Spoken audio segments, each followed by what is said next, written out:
창세기 1장에 보면 하나님께서 천지 하늘과 땅 만물을 지으실 때 하나님의 말씀으로 지었다라고 했습니다. 빛이 있어라 라고 말씀하시니 빛이 있었습니다.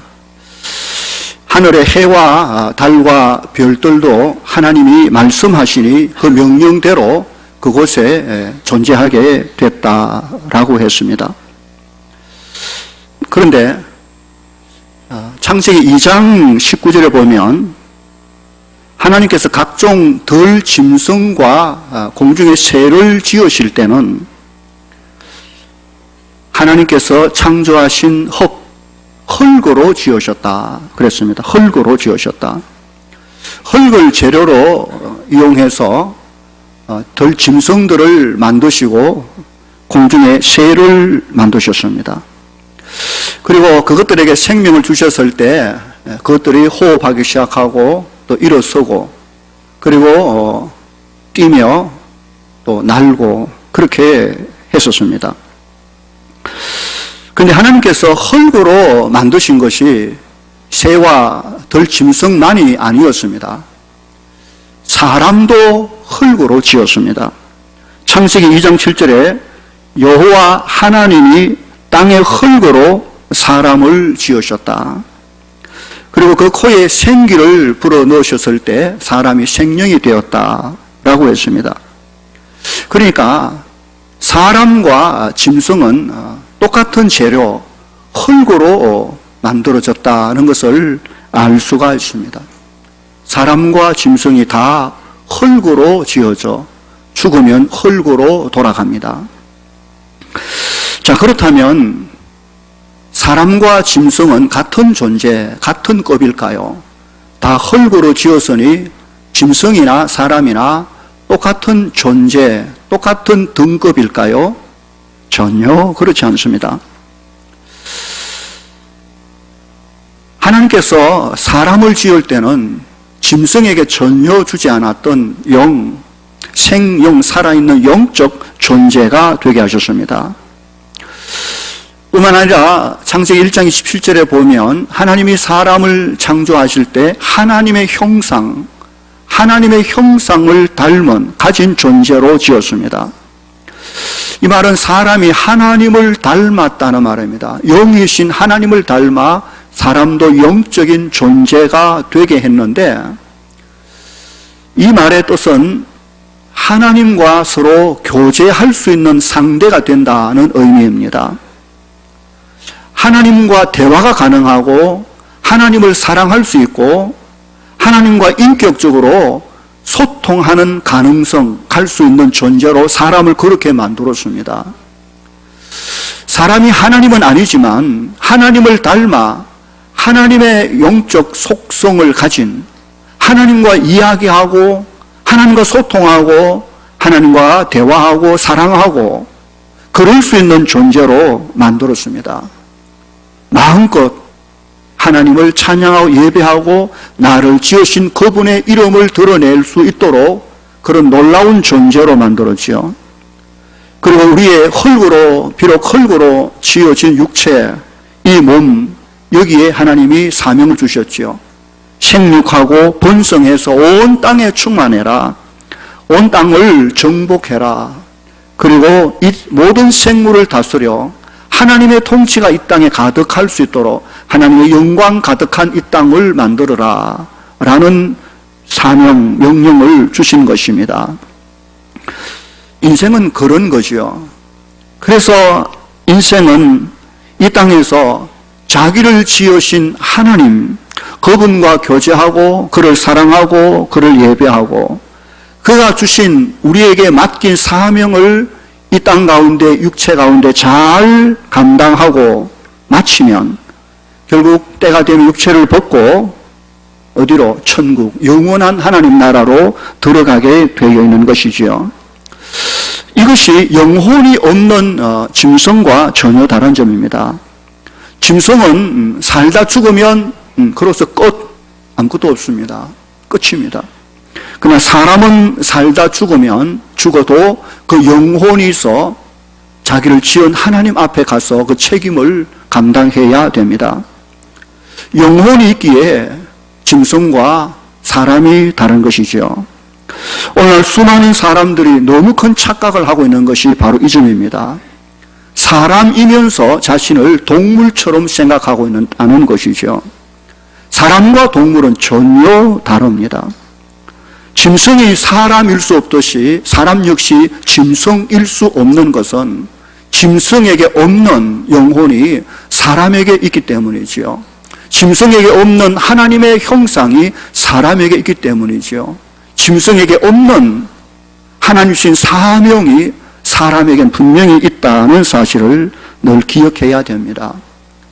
사람이 자신을 낮추어 짐승처럼 여기는 만큼 어리석은 일이 없는 것이지요. 왜요? 자기 속에 영혼이 있다는 사실을 알지 못하기에 스스로를 짐승처럼 여기며 사는 사람들이 얼마나 많은지 모릅니다. 짐승 죽는 기나 사람 죽는 기나 죽으면 다 똑같아. 똑같을 수 없는 이유가 사람에겐 영혼이 있다는 것이지요.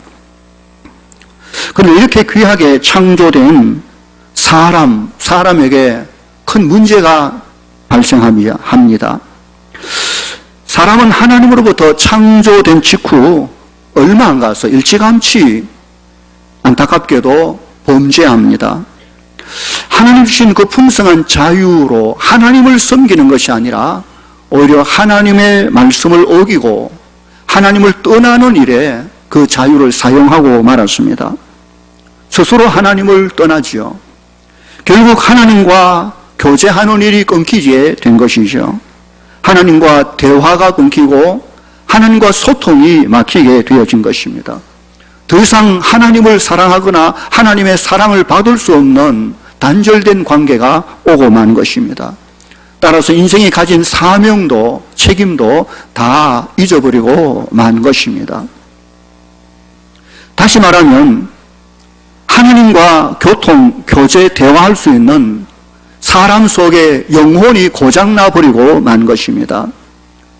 사람 속에 여전히 영혼이 누구인가 있지만 그 영혼이 더 이상 살아 움직이지 못하는, 작동하지 못하는 그 영혼의 심각한 고장이 나버린 것이죠.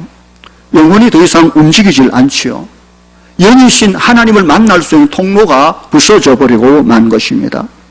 더 이상 하나님을 찾지도 하나님께 감사하지도 예배하지도 하나님을 사랑하지도 않는, 하나님을 알지도 못하는 그런 상태가 되고 말지요. 이 상태를 가리켜 성경은 사람의 영혼이 죽었다라고 표현합니다. 이 말은 죽어 없어졌다는 말이 아니라 죽은 상태가 되어 전혀 움직이지 않는다라는 것을 의미하는 것입니다. 불신자 속에도 분명히 영혼이 있는 것이죠. 그러나 그 영혼이 영혼다운 생활을 전혀 하지 못한다는 상태인 것입니다. 그 속에 영혼이 죽어 있는 상태가 되고 난 그 후 사람의 남은 것은 육체의 생명, 삶뿐인 것입니다. 남은 것은 육체로 살아가는 생명밖에 없는 것이죠. 그러니까 영혼의 존재를 느끼지 못한 육체만의 삶은 짐승과 구분이 안 되는 것이지요. 사람이면서도 자신이 마치 짐승인 양 착각하고 살아가는 것이 대부분 인생의 착각인 것입니다. 하나님을 떠나버린, 하나님과의 관계가 끊어져 버린 인생의 육체의 삶은 곧 어두움에 헤매게 됩니다. 하나님은 빛이신데 빛을 떠나 영적 어두움 속에 인생을 놓이게 되어지고 그 속에서 자신이 어디에 있는지, 어디로 가야 할지 알 수 없는, 그저 손앞에 보이고 눈에 보이는 것만 붙잡고 나가는 그런 영적 어두움 속에 인생은 헤매게 되어지는 것입니다. 그리고 더 이상 하나님의 자신을 향한 음성을 들을 수 없기 때문에, 지시를 받을 수 없기 때문에 그는 하나님의 목적대로 살지 못하고 오로지 죄 가운데 난 상태, 죄를 따라 말하고 행동하고 판단하고 결정하는 삶을 살 수밖에 없는 것입니다. 오늘 보면 2장 1절에 보면 온갖 더러운 악한 죄들이 나타나는데 거기 보십시오. 악독이라는 말, 기만이라는 말, 외식이라는 말, 시기, 비방하는 말, 어디 이것뿐이겠습니까? 어두운 가운데, 죄 가운데 난 인생은 죄의 유혹을 쫓아 이것 외에도 정말 말하기 힘든 죄된 짓들과 모습들을 잔뜩 가지게 되어지는 것이지요. 이 모든 것은 결국 더욱더 하나님의 진노, 하나님의 심판 앞에 서게 만드는 것이지요. 그리고 그 죄의 문제가 해결되지 아니하면 결국 하나님으로부터 영원히 버림받아 인생은 곧 지옥으로 떨어지는 것이 죄를 가진 영혼이 살지 못한 인생의 비극적인 운명이다는 것을 성경이 말해줍니다. 성경은 이런 상태, 이런 죄 아래에 있는 상태를 인생에 대하여 말해 주는 것입니다. 오늘 우리가 함께 읽은 본문 가운데서 이런 죄 아래 있는 인생의 허무한 상태를 아주 적절하게 표현한 구절이 나옵니다. 24절 말씀을 보십시오. 그러므로 모든 육체는 풀과 같고 그 모든 영광은 풀의 꽃과 같으니 풀은 마르고 꽃은 떨어진다라고 기록했습니다. 하나님과 관계가 단절된, 하나님과 소통이 끊어진, 자기를 지으신 하나님 그분을 닮은 형상을 잃어버린 인간, 그 사람의 상태, 그가 가진 모든 영광 누리는 것, 그 모든 것이 인생은 풀이요, 그리고 그 풀 위에 맺혀있는 꽃에 불과하다라고 말하는 것이죠. 너무너무 적절한 표현입니다. 생각해 보십시오. 인생은 딱 그 꼴입니다. 풀 같고 풀에 맺힌 꽃 같아 때가 되면 다 시들고 떨어져 버리죠. 풀은 1년 초 식물입니다. 봄이 되면 파랗게 무성하게 쫙쫙 풀이 자라는 것을 볼 수 있습니다. 그리고 그 풀에는 꽃도 피지요. 아름다운, 온갖 아름다운 꽃이 여기저기 피어 예쁘기 한이 없습니다. 그러나 곧 1년이 못 돼요. 가을이 다가옵니다. 가을이 오면 여지없이 그 풀은 시들시들하게 되어지고 말라 나중에 노랗게 하얗게 변해버리죠. 그리고 그 위에 꽃은 이미 벌써 다 떨어지고 마는 것입니다. 인생에 대해 이렇게 말한 이 구절은 이사야 구약성경 40장 6절에서 8절에 예언한 선지자의 말씀을 인용한 것입니다. 죄 가운데 있는 인생, 그 속에 영혼이 죽어 작동하지 않는 인생은 다 이와 같다는 말이죠. 인생 1장 춘몽이라는 말도 바로 여기서 나왔다고 볼 수 있을 것입니다. 아무리 부귀영화를 누리고 가지고 떵떵거려 살아도 결국 봄에 자라는 풀과 같은 것이 인생이요, 그 위에 달린 꽃처럼 잠시 즐거워하고 잠시 좋다가 곧 시들어 곧 말라버리는 인생, 정말 허무한 인생 아닙니까? 이 말에서 벗어날 인생이 이 땅에 누가 있겠습니까? 다 왔다가 잠시 헤헤거리다가 곧 시들어 없어져 버리는 인생입니다. 여러분, 여기에 무엇이 문제입니까? 왜 그렇습니까? 그 속에 영혼이 고장났기 때문에 그렇습니다. 영혼이 작동하지 않는 상태, 영이 죽어 있는 상태이기 때문에 그렇습니다. 그렇다면 인생의 최고의 숙제가 대번에 나타납니다. 무엇을 해결해야 됩니까? 사람이 태어나서 먹고 입고 누리고 부하고 그런 것도 중요하지만 실제로 가장 중요한, 최고의 중요한 것은 당연히 그 영혼을 살리는 것입니다. 그 죽은 영혼을 살리는 이것만큼 중요한 것이 없지요. 영이 살 때 인생의 육체의 삶도 아름다울 수 있는 것이지요. 문제는 그 영혼을 무엇으로 살려낼까 하는 것입니다. 무엇이 이미 죽어버린 영혼을 살려낼 수 있을까요? 영혼을 살려낼 수 있는 능력은 어디에서 나올까요? 이것이 중요합니다. 오늘 본문의 결론적으로 한마디 하는 것은, 그것은 오직 살아있는 하나님의 말씀밖에 없다. 오직 하나님의 말씀만이 죽어있는 영혼을 살리는 능력을 드러낸다라는 말입니다. 우리가 읽은 본문 1장 22절에서 2장 3절의 말씀을 쭉 보면 하나님의 말씀이라는 말과 같은 뜻의 단어가 계속 이어지고 있습니다. 그의 22절에 진리라는 말씀이 나오는데 이 진리가 뭡니까? 하나님의 말씀을 의미합니다. 23절에 썩지 않는 시가 나옵니다. 시. 여기 시의 의미도 결국 하나님의 말씀입니다. 25절에 주의 말씀이라고 분명히 되어 있고 그 뒤에 복음이라는 말이 나오는데 복음 역시 하나님의 말씀입니다. 2장 2절에 신령한 젖을 사모해라. 신령한 젖이라고 표현한 그 의미가 뭡니까? 하나님의 말씀입니다. 그러므로 본문 전체에 가득 채우는 것이 하나님의 말씀에 대한 이야기입니다. 그래서 저는 오늘 본문에서 하나님의 말씀에 대하여 설교하려고 하는 것입니다. 하나님의 말씀이 무엇입니까? 어떻게 설명하고 있습니까? 다시 23절을 보십시오. 살아있고 항상 있는 하나님의 말씀이라고 했습니다. 25절에는 오직 주의 말씀은 세세토록 있도다, 영원토록 있도다 라고 말했습니다. 이 말은 그 말씀하신 하나님이 살아계시고 항상 계시다는 말입니다. 그 말씀이 영원히 살아있고 항상 있다는 것은 그 말씀을 하시는 하나님이 영원하시고 살아계신다 하는 것을 의미하는 것이지요. 그렇습니다. 하나님은 어떤 분이십니까? 영원 전부터 영원토록 살아계시며 지극히 높으신 절대하신 전능자 하나님은 그런 분이십니다.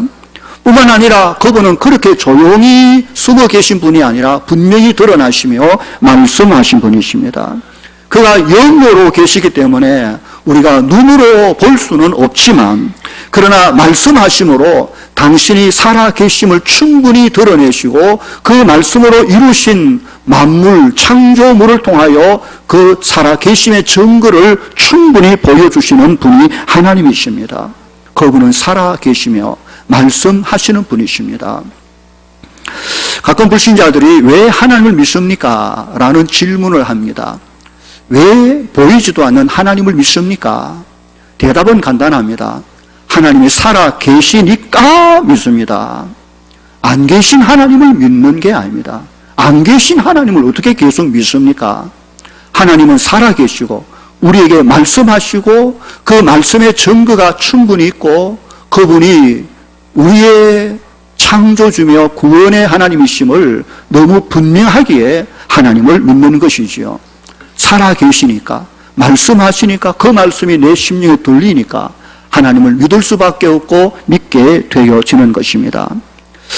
그리고 중요한 것이 있습니다. 25절에 보니까 너희에게 전한 복음이 곧 이 말씀이라 라고 했습니다. 너희에게 전해준 복음이라는 말이 나옵니다. 그것이 곧 이 말씀이라. 이 말씀이라는 말은 이 말씀이 곧 너희에게 전해준 복음이다. 복음이다. 복음이라는 말은 복된 음성, 기쁜 소식을 말합니다. 무엇이 기쁜 소식입니까? 풀과 같은 인생, 꽃을 피워도 곧 시들어 말라 없어져 버릴 영적으로 죽어 이 땅에 사나 죽은 거나 똑같은 인생, 그 영혼을 다시 회복 살릴 수 있다라는 사실이 인생에게 복음인 것이죠. 죄로 인하여 죽을 수밖에 없는 죽어 있는 자가 살 소망이 있다, 살 수 있다라는 소식이 복된 소식, 복음인 것입니다. 하나님은 이 복음을 위하여 굉장히 오래전부터 계획하시고 그 일을 이루시기 위하여 많은 일들을 하셨습니다. 하나님 우리에게 이 복음을 전해주시기 위하여 그가 준비한 것은 그의 아들 예수 그리스도이십니다. 그를 사람의 몸을 입게 하시고 이 땅에 오셔서 우리가 감당해야 할 죄의 엄청난 죄짐을 그에게 지워 십자가에 죽게 하신 이가 하나님이십니다. 그리고 우리의 죄를 다 담당하신 이후에 하나님은 죽은 가운데 그리스도를 다시 살려주셨습니다. 그리고 성경 전체의 약속은 내가 너희를 위하여 내어준 내 아들, 너의 죄를 위해 죽고 다시 사신 예수 그리스도, 그분을 네가 영접 받아들이면 너에게 구원, 하나님의 자녀, 영원한 생명을 주시겠다라는 약속을 하셨습니다. 성경은 죄인을 향한 하나님의 구원의 약속의 책입니다. 그 약속이 바로 복음인 것이지요. 그 복음의 핵심이 누굽니까? 예수 그리스도입니다. 예수 그리스도, 그는 하나님의 말씀이시며 오늘 우리의 영혼을 살리기 위해 이 땅에 오신 분이신 것입니다. 하나님의 말씀, 그 말씀이 우리를 살립니다. 그 말씀은 복음이요, 그 복음은 예수 그리스도의 십자가와 부활인 것이지요. 하나님은 영원히 살아계셔서 말씀하시는 분임을 절대로 잊지 말아야 될 것입니다. 그리고 그 말씀, 그 복음이 저와 여러분을 살려낸 것입니다. 오늘도 우리가 죄에서, 사망에서 생명으로 옮겨진 것은 바로 이 복음, 하나님의 말씀을 받았기 때문에 그런 것입니다. 자, 그렇다면 여기서 몇 가지 생각할 것이 있습니다. 23절 말씀을 보면 하나님은 이 말씀을 섞지 아니하는 시로 표현하고 계십니다. 그 시, 말씀이 시다라고 합니다. 그 시가 우리의 심령 마음 가운데 뿌려졌다, 심기어져서 그 열매가 바로 구원이라는 것이죠. 23절 보십시오.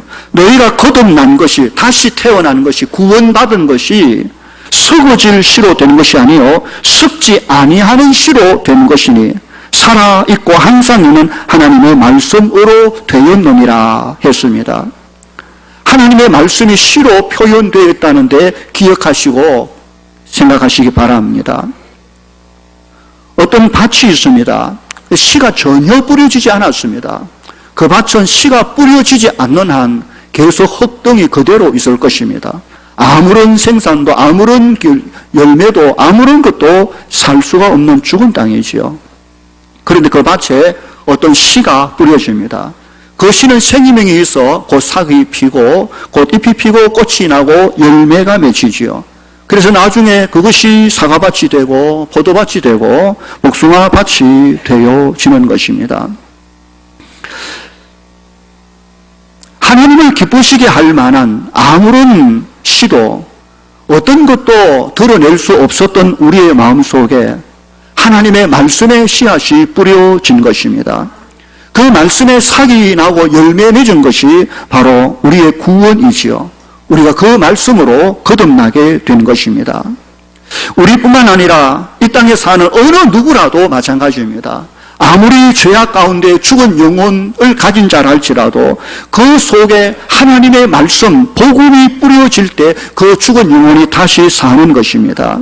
그 복음, 그 씨앗 속에 죽은 영혼을 살리는 하나님의 능력이 들어있는 것이지요. 예수 그리스도께서 그 죄를 위하여 죽으시고 다시 사셨다는 소식, 이 놀라운 소식 그 속에 그 영혼을 살리는 능력이 잔뜩 들어있는 것입니다.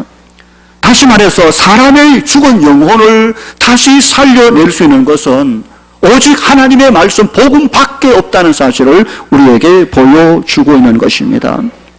영혼이 죽어 하나님을 알 수도 찾지도 감사할 수도 하나님을 느낄 수도 없는 사람이라 할지라도 그 심령에 복음, 말씀이 닿는 순간, 그 복음이 그 속에 파고드는 순간 그 영혼이 다시 숨쉬고 다시 움직이며 다시 일어나 살 수 있게 되어지는 것입니다.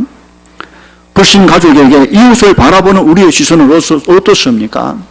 저들이 살았으나 영으로 죽었기에 사는 게 아니라 사실은 죽어있는 모습 아니겠습니까? 잠시 살다 곧 결국 시도로 떨어지는 풀과 꽃과 같은 인생입니다.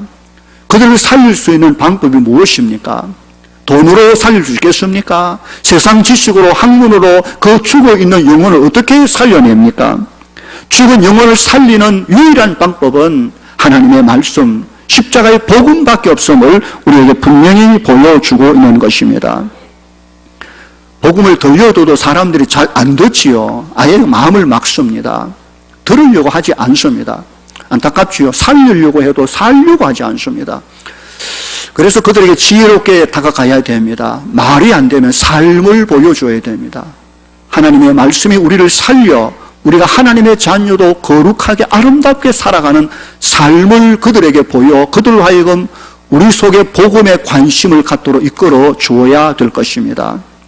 우리가 바르게 살아야 될 것이 하나님의 자녀이기에 하나님 앞에서일 뿐만 아니라 세상 죽어있는 영적 우리 형제와 이웃과 자매들, 그들 앞에서 하나님의 복음의 능력을 드러내려면 우리가 그들 앞에서 바로 살아야 됩니다.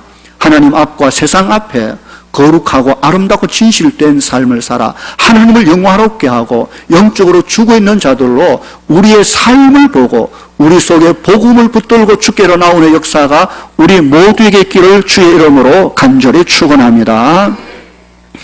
오늘 두 번째로 생각할 것은 구원받은 영혼은 마치 어린아이 갓난 아기와 같은 상태가 됩니다. 금방 하고 태어난 아무것도 모르는 아이 같은 존재입니다. 그런데 그 아이가 그대로 있으면 안 되고 반드시 자라야 되는 것처럼 우리의 구원의 믿음도 반드시 성장하고 자라야 하나님의 자녀 노릇을 할 수가 있는 것입니다. 우리의 믿음, 우리의 영혼의 성장에 있어서 결정적인 역할을 하는 것이 무엇입니까? 그것이 바로 하나님의 말씀이라는 사실입니다. 본문 1절과 2절 보십시오. 그러므로 모든 악독과 기만과 외식과 시기와 모든 비방하는 말을 버리고 갓난 아기 같이 순전하고 신령한 젖을 사모하라. 이는 그로 말미암아 너희로 구원에 이르도록 자라게 하려 함이라 라고 했습니다. 여기에 1장 22절의 말씀을 더해 보십시다. 너희가 진리를 순종함으로 너희 영혼을 깨끗하게 하여 라고 했습니다. 구원받은 영혼, 하나님의 자녀의 믿음이 무럭무럭 잘 자라서 구원받은 자녀답게, 하나님의 자녀답게 이 땅에서 능력 있게 아름답게 어떤 고난과 시련 가운데도 당당히 이겨낼 수 있는 그런 삶 속에 맡겨진 사명 잘 감당하다가 그러다가 결국 때가 되면 육신을 벗고 우리가 주의 영광의 나라 이르도록 나아가야 되는 여기에 우리는 아주 중요한 몇 가지를 꼭 염두에 두어야 될 것입니다. 우리가 구원받아 세상을 살아 주 앞에 서기까지 늘 살펴야 될 우리 자신에 있어서 붙들어야 될 내용들인 것입니다. 그 첫 번째가 자기 영혼을 깨끗하게 하는 일입니다. 자기 영혼을 더럽게 하고 오염시켜 어둡게 해버리지 않도록 온갖 방해 물들이 덕지 붙어 있을 수 있는데 그걸 제거하는 것이지요.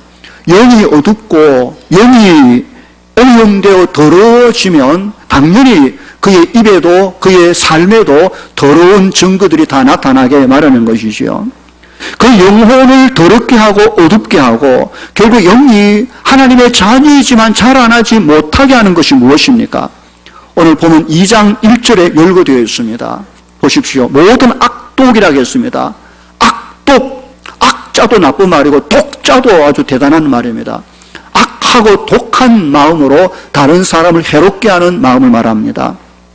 모든 기만이라는 것은 속임수입니다. 남을 속여서 자신의 욕심을 채우려는 태도입니다. 외식이라는 말은 겉과 속이 전혀 다른 것을 말하지요. 겉은 대단한 것 같은데 속은 아주 무서운 악한 생각 가득한 외식, 윗선을 말합니다. 식이라는 말은 남이 잘 되는 것을 절대로 두고 못 보는 성격을 말합니다. 결국에 어떻게 하든지 남에게 험을 주어서 무너뜨리려는 시기의 마음. 모든 비방한다는 것은 험담하고 헐뜯고 깎아내려 사람을 무너지게 하는 언어를 두고 하는 말입니다. 이 모든 것이 우리의 영혼을 더럽게 하고 어둡게 만드는 요소인 것입니다. 그런데 여러분, 이것이 왜 문제가 되는가 하면 예수님을 구주로 믿고 하나님의 자녀가 되는 순간 앞에서 말한 이런 더럽고 악한 어둡게 하는 것들이 순식간에 다 사라져 버리면 얼마나 좋겠습니까? 그러나 전혀 그렇지 않습니다. 예수님을 구주로 믿고 구원받은 그 상태는 단지 신분만 바뀐 것입니다. 하나님의 자녀로 이제 태어난 어린아이 같은 것입니다. 구원받기 이전에 죄의 오염 상태, 더러운 옷, 그 모든 것은 그대로 남아 있습니다. 지금 누군가가 예수님을 믿었습니다. 그러면 예수님을 믿어 하나님의 자녀 된 것 맞지만 그 순간 그의 말과 행동과 삶이 거룩하게 하나님의 자녀로 순식간에 바뀝니까? 전혀 그렇지 않습니다. 하나도 안 바뀝니다. 그대로 있으면서 단지 주님을 영접하면 하나님의 자녀가 되었을 뿐인 것입니다. 그렇다면 구원받은 거듭난 그 사람에게 있어서 가장 먼저 해야 될 일이 무엇입니까? 더러운 옷, 어두운 옷, 죄의 옷 습관들을 하나하나 벗어버리는 일부터 시작해야 되는 것입니다.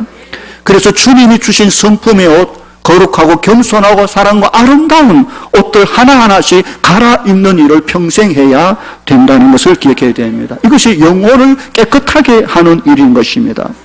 영혼이 더러우면 아무것도 못하지요. 쓸 데도 없고, 영혼이 더러우면, 어두우면 하나님의 음성을 들을 수도 없는 것이죠. 그러면 어떻게 그 영혼을 정결하게 깨끗하게 해 나갈 수 있을까요? 보면 22절에 보십시오. 너희가 진리를 순종함으로 너희 영혼을 깨끗하게 하여 라고 정확하게 기록했습니다. 진리의 순종함으로입니다. 진리가 무엇입니까? 하나님의 말씀입니다. 하나님이 들려주시는 그 음성 앞에 순종함으로 우리의 영혼을 깨끗하게 할 수 있다는 것이죠. 왜냐하면 진리 앞에 비추면 우리의 오염된 더러운 상태가 낱낱이 다 드러날 수 있기 때문에 그런 것입니다. 그 말씀에 순종하여 보면 악독이라는 것이 내 속에 있으면 안 되겠구나 라는 생각이 들어 그 악독을 회개하고 버릴 수 있는 것이죠. 진리의 말씀에 순종하면 외식이라는 게 얼마나 나쁜 것인지, 시기와 비방하는 것이 얼마나 쓸데없는 것인지 알게 되어질 그때에 그 말씀 앞에 우리는 회개하고 그 모든 더러운 것을 쓰레기통에 집어 던져 버릴 수가 있는 것입니다. 하나님의 말씀은 우리의 영혼과 삶을 비추는 정확한 깨끗한 거울인 것입니다. 그 말씀을 붙잡고 순종할 때 우리의 영이 맑아지게 되는 것이죠. 우리의 영혼이 투명하고 깨끗하게 되어지는 것입니다. 여러분, 영혼이 맑은 사람이 얼마나 소중한 사람인지 아십니까? 아이들의 눈동자가 맑은 눈을 바라보면 참 깨끗한 샘물처럼 느껴지는데, 사람의 영이 맑고 투명하고 정직할 때 참 존귀합니다. 정말 저도 영적으로 좀 맑아보고 깨끗해 보고 싶은 마음이 가득하지만 이게 쉬운 일이 아닙니다. 매일 말씀과 실험하고 그 앞에 회개하고 수도 없이 해도 여전히 한순간 내 영이 더러워지고 어두워질 때가 참 많음을 느낍니다. 여러분은 어떻습니까? 하나님의 말씀을 놓치면 우리의 영은 끊임없이 어두워집니다. 그가 하나님의 자녀로 태어났다 할지라도 말씀에서 멀어지면 영이 어두워지고 영이 더러워지며 세상을 쫓아가지요. 하나님의 자녀다움을 전혀 드러내지 못합니다. 우리의 영혼을 깨끗하게 할 수 있는 것은 하나님의 말씀 앞에 회개하는 길 외에는 다른 길이 없다는 걸 기억하고 주의 말씀 앞에 늘 겸손히 설 수 있는 우리 모두가 되기를 주의 이름으로 축원합니다. 둘째로 우리의 영혼, 우리의 믿음이 잘 자라려면 어떻게 해야 됩니까? 보면 2장 2절 보십시오. 갓난 아기들 같이 순전하고 신령한 젖을 사모하라. 이런 그로 말미암아 너희로 구원에 이르도록 자라게 하려 함이라 라고 했습니다. 여기 구원은 이미 받은 구원과 함께 우리의 더러운 삶에서 벗어나는 것도 구원이고, 그리고 장차 하나님 앞에 서게 될 의로운 영화로 천국에 들어가는 구원도 의미하지요. 그래서 신령한 젖을 먹음으로 구원에 이르도록 자라게 하려 한다는 말이 그 말입니다. 그럼 여기 신령한 젖이라는 말이 무슨 말입니까? 이 말은 곧 하나님의 말씀을 의미합니다. 갓난 아기는 아직 이빨이 없기 때문에 오직 모유, 순수한 깨끗한 우유나 엄마의 젖을 먹어야 됩니다. 그 속에 불순물이 섞이고 온갖 어른이 먹을 수 있는 걸 함부로 섞어버리면 아이는 결코 먹을 수도 없고 먹어도 탈나고 마는 것입니다. 아이 속에는 어릴 때 순수한 하나님의 말씀, 깨끗한 말씀만을 들어야 됩니다. 하나님 말씀 앞에 바로 서는 훈련해야 됩니다. 이 말씀을 자꾸 자꾸 설명해서 하면 그 말씀 속에 불순물이 들어갈 가능성이 굉장히 많습니다. 웬만하면 말씀만을 붙들고 힘을 얻고 일어설 수 있는 그런 믿음을 키워낼 수 있어야 됩니다. 어린아이가 엄마의 젖을 사모하는, 배고픈 아이가 젖을 찾는 태도를 여러분 보셨지요? 우리의 영혼도 그처럼 하나님의 말씀을 사모할 수 있기를 바랍니다. 바이블키 잘 하고 있습니까? 벌써 많은 세월이 흘렀는데 이제 올해 안에 다 마칠 겁니다.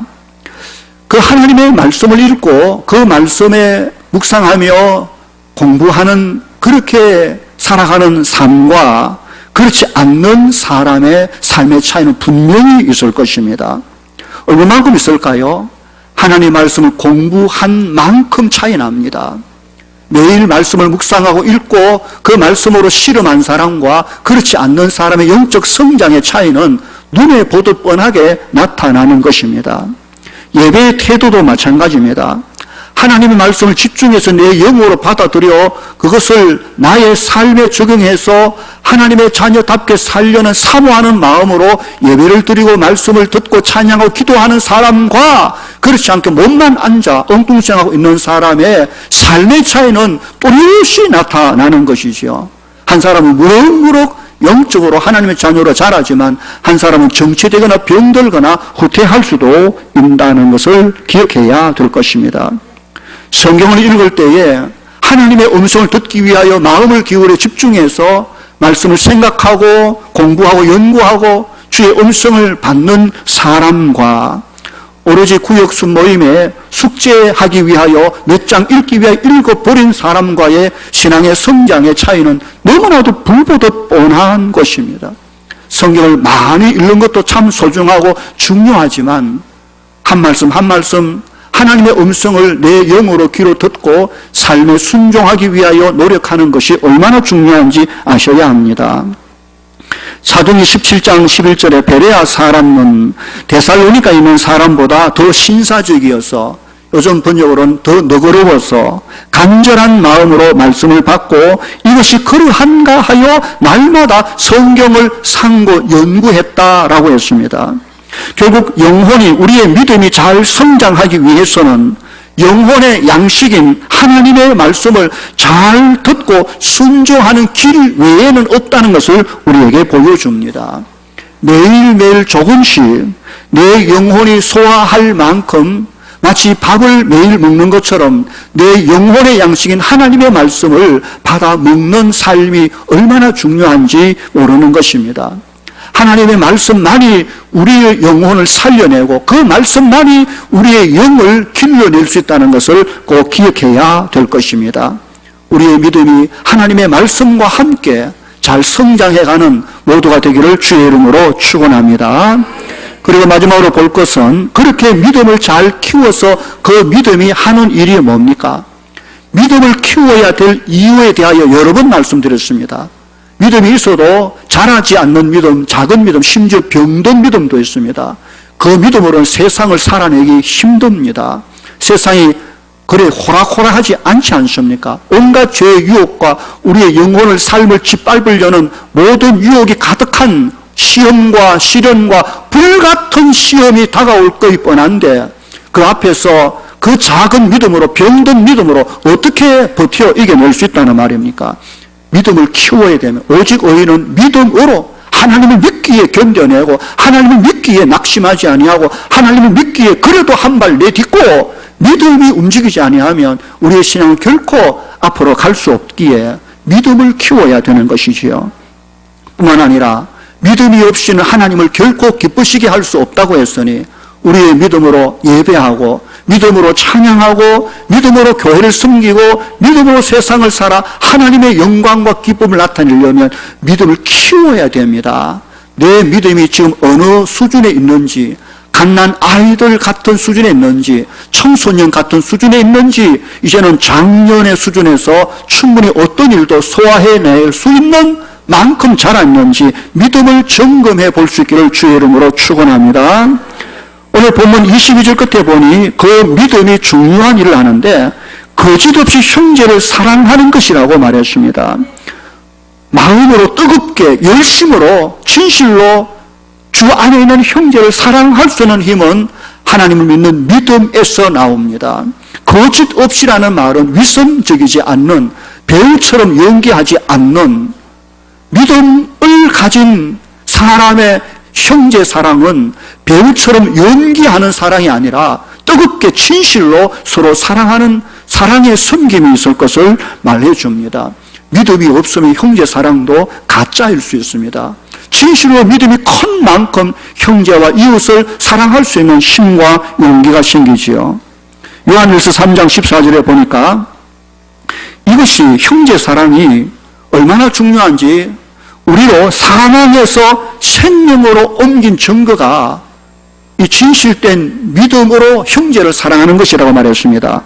우리는 형제를 사랑함으로 사망에서 옮겨 생명으로 들어간 줄 알거니와 사랑하지 아니하는 자는 사망에 그대로 머물러 있느니라.